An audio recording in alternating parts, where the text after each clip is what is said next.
কোরআন কারিমে ইব্রাহিম আলাইহিস সালাম এর কোরবানির ঘটনা তো আছে 23 নম্বর পারা সূরা সাফফাতে। ইব্রাহিম আলাইহিস সালামের কোরবানির ঘটনা আল্লাহ তাআলা ইব্রাহিম আলাইহিস সালাম আল্লাহর রাস্তায় যত ত্যাগ তিতিক্ষা যত মুজাহাদা করলেন ইবাদতের লাইনে এবং দাওয়াতের লাইনে, ইবাদত এবং দাওয়াতের লাইনে, দ্বীনের তালিমের লাইনে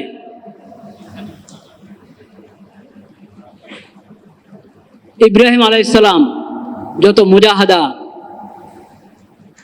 করেছেন ওসব মুজাহাদা এর মুজাহাদা আল্লাহ রাব্বুল আলামিন কবুল করেছেন। আল্লাহ খুশি হয়ে সুসংবাদ দিলেন ইব্রাহিম আলাইহিস সালামকে, ফাবাশশারনাহু বিগুলামিন হালিম। সন্তান হচ্ছিল না, এমন বয়সে পৌঁছে গেছেন উনি, ওনার স্ত্রী, এখন আর স্বাভাবিকভাবে সন্তানের কোনো কি নাই, আশাও নেই। স্বাভাবিকভাবে আল্লাহর রহমত থেকে নৈরাশ হওয়ার কোনো অবকাশ নেই, কিন্তু স্বাভাবিক যেই দুনিয়ার নিজাম আল্লাহ করেছেন ওইভাবে আর আশা হয় না। ওই সময় আল্লাহ তাআলা খুশখবর দিয়েছেন যে আল্লাহ তাআলা তাকে সন্তান দান করবেন, সহনশীল সন্তান, বিগুলামিন হালিম। ফালাম্মা বালাগা মাআহু সায়া, ও সন্তান হলো, সন্তানের এই পরিমাণ বয়স হয়েছে যে এখন বাবার সঙ্গে চলতে পারে, বাবার কাজে সহযোগিতা করতে পারে। ওই বয়সে পৌঁছার পর যখন সন্তানের প্রতি মহব্বত আরো বেড়ে যায়, হ্যাঁ, ওই বয়সে আল্লাহ তাআলা পরীক্ষা নিয়েছেন ইব্রাহিম আলাইহিস সালামের। স্বপ্নে দেখেছেন সন্তানকে কি করছেন, জবাই করছেন। নবীদের ওহী কি হয়, নবীদের স্বপ্ন কি হয়, ওহী। বলেন নবীদের স্বপ্ন কি? নবী ছাড়া আর কারো স্বপ্ন দলিল নয়। নবী ছাড়া আর কারো স্বপ্ন কি নয়, দলিল নয়। নবীদের স্বপ্ন এটা ওহী এবং শরীয়তের দলিল। উনি যখন স্বপ্ন দেখেছেন সন্তানকে জবাই করার, এই স্বপ্নের তাবির উনি এটাই বুঝেছেন যে তার ছেলে ইসমাইলকে কি করবেন, আল্লাহর জন্য আল্লাহর হুকুমে জবাই করতে হবে। ছেলেকে বললেন, ইয়া বুনাইয়া ইন্নী আরা ফিল মানামি আন্নী আযবাহুক ফানজুর মাযা তারা।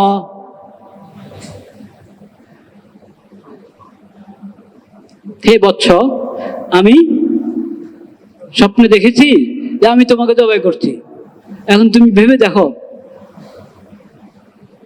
তোমার কি মতামত।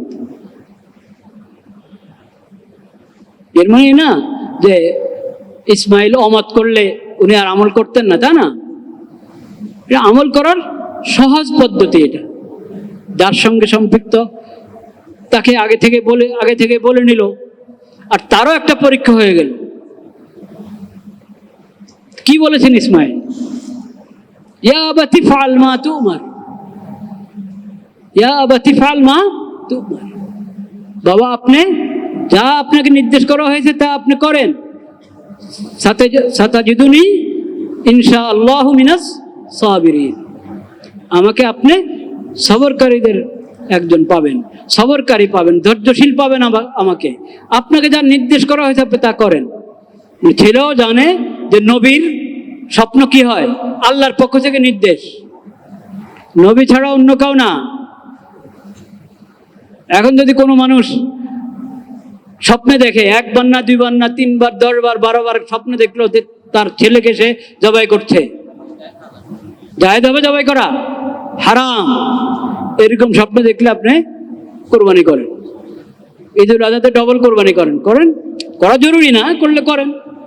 এমনি আল্লাহর নামে পশু জবাই করে, বিসমিল্লাহ করে হালাল পশু জবাই করে আল্লাহর বান্দাদের মেহমানদারি করেন, কিন্তু ছেলে জবাই করতে পারবেন না, হারাম।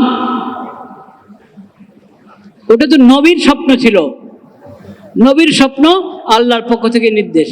ও ছেলে, উনি বলেছেন ইন্নী আরা, আমি তো স্বপ্নে দেখেছি। ছেলে বলছে তোমার, আপনাকে আল্লাহর পক্ষ থেকে যা নির্দেশ করা হয়েছে আপনি তা পালন করেন। সাতাজিদুনি ইনশাআল্লাহু মিনাস সাবিরিন, আপনি আমাকে ধৈর্যশীল পাবেন ইনশাআল্লাহ। ফালাম্মা আসলামা ওয়াতাল্লাহু লিল জাবিন। আসলামা, বাবা এবং সন্তান দুজন প্রস্তুত হয়ে গেলেন আল্লাহর বিধান পালন করার জন্য। দুজন আল্লাহর বিধানের সামনে আত্মসমর্পণ করলেন। ছেলেও জবা হতে প্রস্তুত, বাবাও তাকে জবা করতে প্রস্তুত। ফালাম্মা আসলামা, এবং কাত করে শোয়ালেন ইসমাইলকে, ইব্রাহিম আলাইহিস সালাম। ছুরি চালাবেন, তখন আল্লাহর পক্ষ থেকে আওয়াজ এসেছে, ওহী এসেছে, ওয়ানাদাইনাহু আন্না ইব্রাহিম قد صدقت الرؤيا إنا كذلك نجزي المحسنين। আল্লাহর পক্ষ থেকে আওয়াজ আসলো যে এটা তো পরীক্ষা, এটা তোমার জন্য একটা পরীক্ষা ছিল, তুমি পরীক্ষায় সফল হয়েছো, প্রস্তুত হয়ে গেছো তুমি, তোমার ছেলেও প্রস্তুত হয়েছে জবা হতে, তুমি জবা করতে প্রস্তুত হয়ে গেছো, এটা তোমাদের জন্য ইন্না হাযা লাহুয়াল বালাউল মুবিন, এটা পরীক্ষা ছিল, তুমি পরীক্ষায় সফল হয়েছো, তোমার স্বপ্ন সত্য করে দেখিয়েছ। কি অর্থ? অর্থাৎ আমি সন্তুষ্ট, আমি কি সন্তুষ্ট, তোমাকে যা বলা হয়েছে, এত কঠিন পরীক্ষা, তারপরও তুমি আমল করতে প্রস্তুত হয়ে গেছো, আমি এতে সন্তুষ্ট। কিন্তু সন্তানকে জবাই করতে হবে না, সন্তানের জায়গায় জবাই করার জন্য আল্লাহ তাআলা পাঠিয়ে দিলেন বেহেশত থেকে দুম্বা পাঠিয়ে দিলেন আল্লাহ তাআলা। সেই দুম্বা ইসমাইলের জায়গায় কি হয়েছে? জবা করা হয়েছে। ওয়াফাদাইনাহু বিযিবহিন আযীম, মহান কুরবানির জানোয়ার জবাই করার জন্য আল্লাহ তাআলা আসমান থেকে পাঠিয়ে, জান্নাত থেকে পাঠিয়ে দিলেন দুম্বা, ওই দুম্বা জবাই করা হয়েছে। সেই দুম্বার শিং বাইতুল্লাহতে লাগানো ছিল অনেক বছর পর্যন্ত, আমাদের নবীজির জামানা পর্যন্ত ছিল। নবীজির ইন্তেকালের পরে কোনো এক সময় একটু বাইতুল্লাহর মসজিদে হারামের ওখানে আগুন লেগেছিল, সেই দুর্ঘটনায় ওই শিংটাও পড়া গেছে। নতুবা ওই শিং, ওই দুম্বার শিং যেটা ইসমাইল আলাইহিস সালামের জায়গায় বদলায় আল্লাহ তাআলা পাঠিয়েছেন সন্তানের বদলে, যেই কোরবানি হয়েছে দুম্বা, সেই দুম্বার শিং বাইতুল্লাহতে ছিল বছরকে বছর, শত শত বছর, বরং হাজার হাজার বছর। এটা হলো কোরবানি। তাহলে আরেক শিক্ষা কি পেলাম, যেটা আগেও আমরা আলোচনা করেছি, আসলামা, আল্লাহর বিধানের সামনে কি আত্মসমর্পণ। কঠিন থেকে কঠিন বিধান, সন্তানকে জবাই করে দেওয়া। এমন সন্তান 80-90 বছর পরে যে সন্তান পেলেন, এবং এই বয়সে যে উঠতি বয়স, এখন বাপের সহযোগী হয়ে বাপের সাথে এদিকে যায় সেদিকে যায়, ওই বয়সে যখন দোনো দিক থেকে পুরো আকর্ষণ একজনের আরেকজনের প্রতি, ওই সময় আল্লাহর হুকুম এসেছে জবাই করতে, প্রস্তুত জবাই করতে। তো আল্লাহ এই পরীক্ষা তো আর আমাদের থেকে নেন নাই, নিয়েছেন না, নিবেন কখনো? সন্তান জবাই করো, এই পরীক্ষা নেন নাই। কিন্তু আমাদের পরীক্ষা কি? আল্লাহর বিধান মেনে চলা, আল্লাহর বিধান মেনে চলা। সন্তানের বিষয়ে আল্লাহর পরীক্ষা আছে, সন্তানের বিষয়ে আল্লাহর কি আছে? পরীক্ষা আছে। বলেন তো কি পরীক্ষা সন্তানের বিষয়? সন্তানের বিষয়ে আল্লাহর পরীক্ষা নাই? হ্যাঁ আছে। ইন্নী নাযারতু লির-রহমানি আলেম উম্মে, হ্যাঁ, নাযারতু লাকা মা ফি বাতনি মুহাররার। সন্তানের বিষয় পরীক্ষা হলো তুমি সন্তানকে আল্লাহর জন্য ওয়াকফ করে দাও, সন্তানের লালন পালন, সন্তানের ভবিষ্যৎ আল্লাহর বিধান মোতাবেক নির্ধারণ করো। এটা হলো সন্তানের ব্যাপারে পরীক্ষা। সন্তান কোরবান করতে হবে না, সন্তান আপনার। কিন্তু এই সন্তান যদি আপনার কবরে কাজে আসতে হয়, হাসরে এই সন্তান যদি আপনার কাজে আসতে হয়, জান্নাতে এই সন্তান যদি আপনার কাজে আসতে হয়, তাহলে নিয়ম কি? এই সন্তানকে আল্লাহর জন্য কি করে দিবেন? ওয়াকফ করে দিবেন, ওয়াকফ, আল্লাহর দ্বীনের জন্য ওয়াকফ করে দিবেন।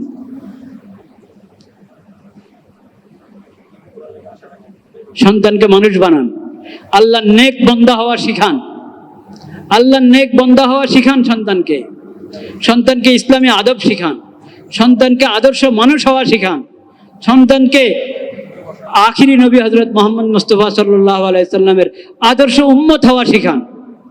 মাদ্রাসায় ভর্তি করে আলেম বানান বা না বানান, মৌলবী বানান আর না বানান সেটা আপনার ইচ্ছা, কিন্তু আল্লাহর বান্দা হিসেবে তাকে গড়ে তোলেন।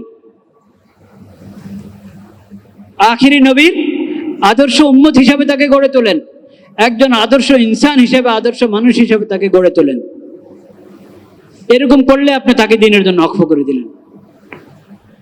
কলেজ ভার্সিটিতে পড়াচ্ছেন আপনি তাকে, যদি তার ঈমান আমল ঠিক থাকে, ঈমান আমল কি থাকে? ঠিক থাকে, তাহলে আল্লাহর দিনের, আল্লাহর মাখলুকের সেবা করতে পারবে কি পারবে না? সে পারবে। জাতির সেবা করবে, দেশের সেবা করবে। কলেজ ভার্সিটিতে পড়া না জায়েজ না, কলেজ ভার্সিটিতে পড়া না জায়েজ না, অর্থাৎ জাগতিক জ্ঞান বিজ্ঞান শিখা না জায়েজ না, ওটা জায়েজ। কিন্তু জাগতিক জ্ঞান বিজ্ঞান শিখতে হবে এমন ভাবে যাতে নিজের ঈমান নষ্ট না হয়, ঈমান নষ্ট না হয়। জাগতিক জ্ঞান বিজ্ঞান এমন ভাবে শিখতে হবে যাতে নিজের সিরত নষ্ট না হয়, আখলাক নষ্ট না হয়, চরিত্র নষ্ট না হয়, ওইভাবে জাগতিক জ্ঞান বিজ্ঞান শিখতে হবে। জাগতিক জ্ঞান বিজ্ঞান শিক্ষা করা এটা দোষের কিছু না, এটাও একটা কাজ, এটাও একটা কাজ, এটার জরুরতও আছে। শরীয়ত কখনো এটার জরুরতকে অস্বীকার করে নাই, কিন্তু শরীয়ত বলে তুমি জাগতিক জ্ঞান বিজ্ঞান বেঈমানদের তরিকা শিখো না, জাগতিক জ্ঞান বিজ্ঞান ঈমানদারদের তরিকা শিখো। জাগতিক জ্ঞান বিজ্ঞানের মনীষী, মুসলমান মনীষী আগের যুগে ছিল কি ছিল না? ছিল। আরে আপনারা জেনে অবাক হবেন, বা অনেকে অবশ্যই জানেন, পশ্চিমাদের যত বিজ্ঞানের উন্নতি ও সব কিছুর গোড়াতে হলো মুসলিম মনীষীদের অবদান। বলেন সুবহানাল্লাহ। আল্লাহ যদি হায়াতে রাখেন, কোন জুমাতে, এক জুমাতে না, এটা তো কয়েক জুমার আলোচনা, কয়েক জুমা, মাসকে মাস আলোচনা করতে হবে যে জাগতিক জ্ঞান বিজ্ঞানের মধ্যে মুসলিম মনীষীদের কি অবদান এবং পশ্চিমাদের বিজ্ঞান উন্নতির ক্ষেত্রে মুসলিম মনীষীদের কি অবদান। এটা লম্বা একটা বিষয়, অনেকে জেনেও বুঝতে চায় না, আর অনেকে আছে এটার জানেও না, খবরই নাই।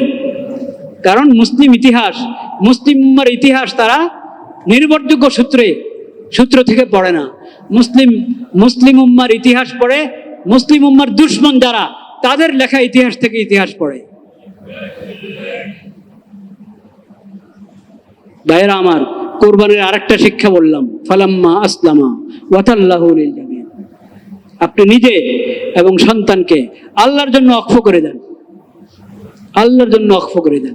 কিভাবে ওয়াকফ করতে হবে সংক্ষেপে আজকে বলছি, বিস্তারিত আল্লাহ হায়াত রাখলে পরে বলবো ইনশাআল্লাহ। ওয়াকফ করতে হবে আমি আল্লাহর বিধান মতে চলবো, আমার সন্তানও আল্লাহর বিধান মতে কি চলবে। আল্লাহ তাআলা সেই তৌফিক আমাদেরকে দান করেন। ওয়া আখিরু দাওয়ানা আলহামদুলিল্লাহি রাব্বিল আলামিন।